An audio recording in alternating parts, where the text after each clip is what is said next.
नाज़रीन, मोरो में ॻोठ ऐं दरगाह जी ज़मीन ते कब्ज़े तोड़ी कब्रिस्तान मां वाटर कोर्स ठाहिण एहतिजाजी मुज़ाहिरो करे अलामती बुख हड़ताल कई वई। पाकिस्तान मशाइख इत्तेहाद काउंसिल जे मरकज़ी सदर पीर गुलाम मुजद्दिद सरहंदी, सूबे सिंध जे सदर पीर शफीक अहमद जान अशरफी मोरो प्रेस क्लब अॻियां गुज़िरियल 1.5 महीने खां अलामती बुख हड़ताल ते वेठल पीर ख़ैर मोहम्मद सिद्दीक़ वटि पहुची यकजहतीअ जो इज़हार कयो। उन मौके ते पीर गुलाम मुजद्दिद सरहंदी चयो आहे त सिंध सूफ़ियन ओलियावन बुज़ुर्गनि जी धरती आहे जंहिं हमेशा प्यार ऐं मोहब्बत ऐं अमुन जो दर्स ॾिनो आहे। सिंध जूं दरगाहूं सूफ़ीअज़म जो पैरोकार आहिनि। उन्हनि चयो आहे त सिंध धरतीअ तां पूरी दुनिया में अमुन जो पैगाम वञे थो। सिंध पूरी दुनिया में अमुन जी सफ़ीर तौर सुञाती वञे थी। हिते फ़िरक़ेवारियत, दहशतगर्दी, ज़ुल्म ऐं ॾाढ जी का बि गुंजाइश नाहे।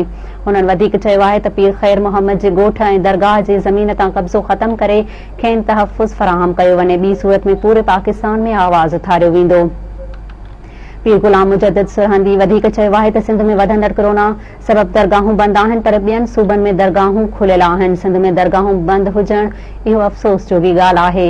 उन मौके ते पीर ख़ैर मोहम्मद, पीर सैयद अताउल्लाह, सैयद मोहम्मद हफ़ीज़ुल्लाह बुखारी, अब्दुल गफूर हुज़ूरी, हाफ़िज़ तालिब हुसैन जलबानी, सैयद पीर भूरल, हैदर गुलाम मोहम्मद कादरी, पीर तौकीर अहमद जान सरहंदी ऐं ॿिया पिणु मौजूद हुआ।